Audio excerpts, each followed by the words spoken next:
SIR শুরু হওয়ার এক মাসের মধ্যেই সুব্রত গুপ্তকে স্পেশাল রোল অবজারভার হিসেবে নিয়োগ করা হয়েছিল। তারপরে একে একে আরো 5 জনকে দায়িত্ব দেওয়া হয় আর এখন শুনানি চলছে। শনিবার মুখ্য নির্বাচন কমিশনার জ্ঞানেশ কুমারকে চতুর্থ চিঠি পাঠিয়ে যখন মুখ্যমন্ত্রী মমতা বন্দ্যোপাধ্যায় সরব হচ্ছেন, এই আবহে কিন্তু এ রাজ্যে আরো 4 জন স্পেশাল রোল অবজারভার নিয়োগ করল নির্বাচন কমিশন। তারা হলেন national health authority deputy director Shailesh, Tripura census অপারেশনের ডিরেক্টর রতন বিশ্বাস, যুব ক্রীড়া মন্ত্রকের ক্রীড়া বিভাগের ডিরেক্টর সন্দীপ প্রবাজি রাঠোর এবং সামাজিক ন্যায় বিচার ও ক্ষমতায়ন মন্ত্রকের দিব্যাঙ্গজন ক্ষমতায়ন বিভাগের ডিরেক্টর বিকাশ সিং। নির্বাচন কমিশন সূত্রে খবর, এসআইআর এর শুনানি তদারকিতেই রাজ্যে আসছেন এই অবজারভাররা। রাজ্য সরকারের ক্রমাগত অসহযোগিতা চলছে। 12টি রাজ্যে এসআইআর হচ্ছে, কিন্তু কোথাও কোনো তাপ উত্তাপ নেই, নির্বিঘ্নে সব জায়গায় হচ্ছে। আর এ রাজ্যের পুরো প্রশাসন এবং শাসক দল এর বিরোধিতা করে চলেছে। লজিক্যাল ডিসক্রিপেন্সি, শুনানিতে ডাকা হবে 95 লক্ষ মানুষকে, তার মধ্যে 14-15 লক্ষ ভোটার আছেন যাদের সামান্য মাইনর ভুল রয়েছে, নামের বানান টানান ইত্যাদিতে, এবং তাদের যাতে হিয়ারিং এ না ডেকেই, শুনানিতে না ডেকেই তাদের নাম রেখে দেওয়া যায় বিএলওদের এনকোয়ারির মাধ্যমে। আইপ্যাক কাণ্ডে মুখ্যমন্ত্রীর মিছিলের 48 ঘন্টার মধ্যে পাল্টা মিছিল করলেন শুভেন্দু অধিকারী। মিছিল শুরু করলেন সেই যাদবপুর থেকেই। দেশপ্রিয় পার্কে এসে শেষ হলো বিজেপির মিছিল। মিছিল থেকে স্লোগান উঠল, চোরেদের এনার্জি মমতা ব্যানার্জি। এদিকে বিজেপির এই মিছিল নিয়ে পাল্টা নিশানা করেছে তৃণমূল কংগ্রেসও। চোরেদের বাঁচানোর মরিয়া প্রয়াস করেছেন, তাই মিছিল থেকে আওয়াজ উঠেছে, চোরেদের এনার্জি নাম তার মমতা। শুভেন্দু অধিকারী নিজে চোর হয়ে চোরের সমর্থনে মিছিল করবেন, এটা খুব স্বাভাবিক। রুট আলাদা, কিন্তু শুরু হলো একই জায়গা থেকে। আইপ্যাকের কর্ণধারের বাড়ি ও অফিসে ইডির হানার প্রতিবাদে শুক্রবার যাদবপুর থেকে মিছিল করেছিলেন মমতা বন্দ্যোপাধ্যায়। মিছিল গিয়েছিল হাজরা অবধি। তার 48 ঘন্টার মধ্যে রবিবার আইপ্যাক কাণ্ডে মুখ্যমন্ত্রীর ভূমিকার প্রতিবাদে পাল্টা মিছিল করলেন শুভেন্দু অধিকারী। রবিবার যাদবপুর 8B বাসস্ট্যান্ড থেকে শুরু হয় মিছিল। নেতৃত্বে ছিলেন শুভেন্দু অধিকারী। বৃহস্পতিবার ইডির অভিযান চলাকালীন প্রতীক জৈনের বাড়ি থেকে সবুজ ফাইল, ল্যাপটপ নিয়ে বেরিয়ে এসেছিলেন মমতা বন্দ্যোপাধ্যায়। মুখ্যমন্ত্রীর সেদিনের ছবি দেওয়া প্ল্যাকার্ড হাতে রবিবার পথে নামল বিজেপি। প্ল্যাকার্ডে কোনোটায় লেখা চোরেদের এনার্জি মমতা ব্যানার্জি, কোনোটায় আবার লেখা ফাইল চোর মমতা, জেনে গেছে জনতা। মিছিল থেকে ওঠে মুহুর্মুহু স্লোগান।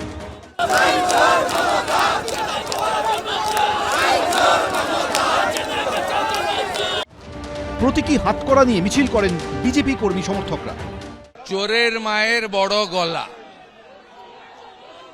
ফাইল চুরি করেছেন, ল্যাপটপ চুরি করেছেন, ইডির যে আইনগত অধিকার সেই অধিকারে হস্তক্ষেপ করেছেন, আইন হাতে তুলে নিয়েছেন, সংবিধান ভেঙেছেন, মুখ্যমন্ত্রীর চেয়ারের গরিমা নষ্ট করেছেন, আর চোরেদের বাঁচানোর মরিয়া প্রয়াস করেছেন।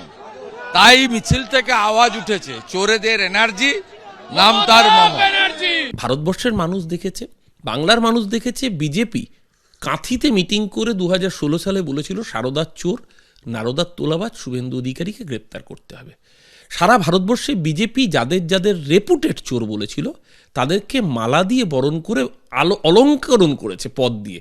এ রাজ্যে লিডার অফ অপোজিশন, আসামে মুখ্যমন্ত্রী বানিয়েছে হেমন্ত বিশ্ব শর্মাকে, যাকে বিজেপি বলেছে 800 কোটি টাকা চোর। সারা ভারতবর্ষে চোরেদের সমাহার যাদের বলেছিল, সব চোরেদের একসাথে নিয়েছে, নবরত্ন সভা বানিয়েছে ভারতীয় জনতা পার্টি।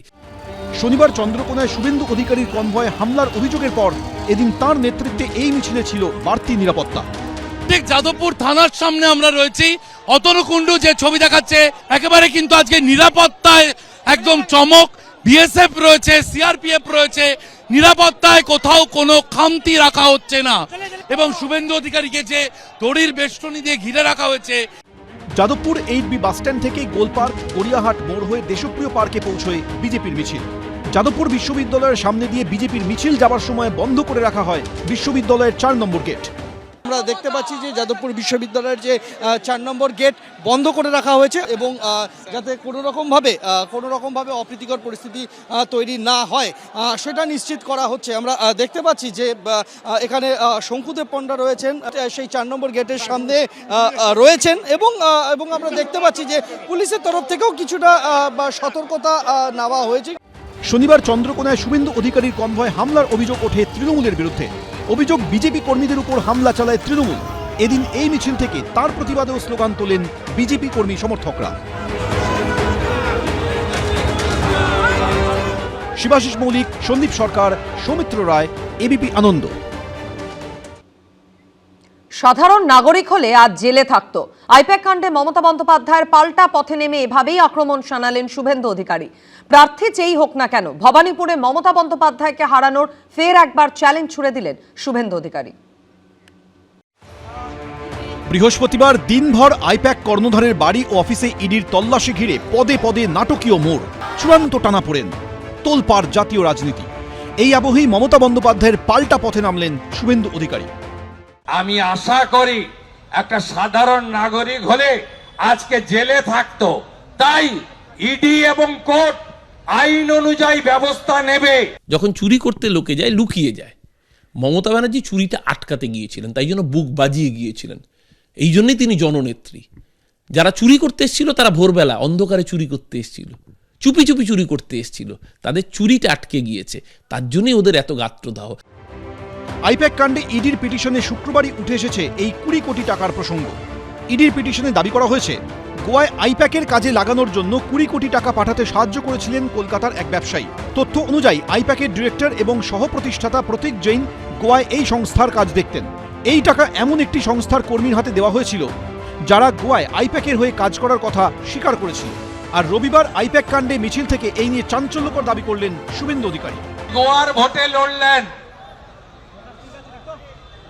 আসানসোলের লালা এবং বিনয় মিশ্রর কয়লা কেলেঙ্কারি, সেই হাওলার 20 কোটি টাকা গোয়া নির্বাচনে তৃণমূল কংগ্রেসের হয়ে খরচ করেছিল। ইডি তল্লাশিতে হোটেল থেকে কয়েক কোটি টাকা উদ্ধার হয়। 2022 সালে দিল্লিতে একটি এফআইআর রেজিস্টার করে ইডি। সেই মামলার রেফারেন্সে এসেছিল সার্চ ওয়ারেন্ট নিয়ে তদন্ত করতে, কারণ তাদের চার্জশিট বা ইত্যাদি দিতে হয়, এটা একটা প্রক্রিয়া। এদিন ফের ভবানীপুরে মমতা বন্দ্যোপাধ্যায়কে হারানোর হুঁশিয়ারি দিয়েছেন বিরোধী দলনেতা। দক্ষিণ কলকাতার মাটিতে দাঁড়িয়ে বলে গেলাম, বিজেপি যাকেই প্রার্থী করুক, ভবানীপুরে মমতা ব্যানার্জিকে হারানোর দায়িত্ব শুভেন্দু অধিকারী। আমার দায়িত্ব, আমি দায়িত্ব নিয়ে ভারতীয় জনতা পার্টিকে ভবানীপুরে 2026-এ ভবানীপুর ভাববেন পরে, আগে নন্দীগ্রামটা ভেবে নিন। পঞ্চায়েত নির্বাচনের ফলাফলে 15,000 ভোটে পিছিয়ে রয়েছেন। নন্দীগ্রাম থেকে পালাবেন না যেন, নন্দীগ্রামেই হারাবো। হিম্মত থাকলে নিজে দাঁড়িয়ে দেখান, 1 লাখ ভোটে হারাবে ভবানীপুরের মানুষ। এদিনের মিছিল থেকে এসআইআর নিয়েও ইঙ্গিতপূর্ণ মন্তব্য করেছেন শুভেন্দু অধিকারী। এসআইআর এর পরে 58 লক্ষ চলে গেছে, এ তো পহলে ঝাঁকি হ্যায়, কাশি মথুরা বাকি হ্যায়। সকালবেলা ব্রেকফাস্ট হয়েছে, তো ড্রাফট ভোটার লিস্ট শুনানি চলছে। 14 ফেব্রুয়ারি ফাইনাল ভোটার লিস্ট হবে, লাঞ্চ হবে, ডিনার হবে হারিয়ে। ওই দিন দেখবেন তৃণমূল বলছে আমরা আর ভোটে লড়বো না, এই ভোটার লিস্টে আমরা ভোটে লড়বো না। এই যে প্রথম থেকে বলে আসছিল 1,20,00,000 রোহিঙ্গা মুসলমান অনুপ্রবেশকারী, যখন দেখছে কোনোভাবেই সেই তত্ত্বকে এস্টাবলিশ করা যাচ্ছে না, তখন লজিক্যাল ডিসক্রিপেন্সির নাম করে 1,36,00,000 মানুষের নাম বাদ দেওয়ার জন্য একটা অসভ্যতামির প্রসেস, যেটাকে চলতি ভাষায় হিয়ারিং বলা হচ্ছে।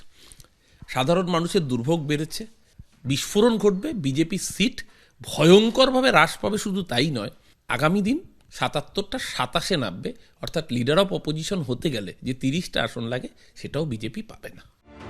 ভোট আসতে খুব বেশি বাকি নেই, কিন্তু জানুয়ারির শীতেও রাজ্য রাজনীতিতে ভোটের হাওয়া বেশ গরম। শিবাশিস মৌলিক, সন্দীপ সরকার, এবিপি আনন্দ।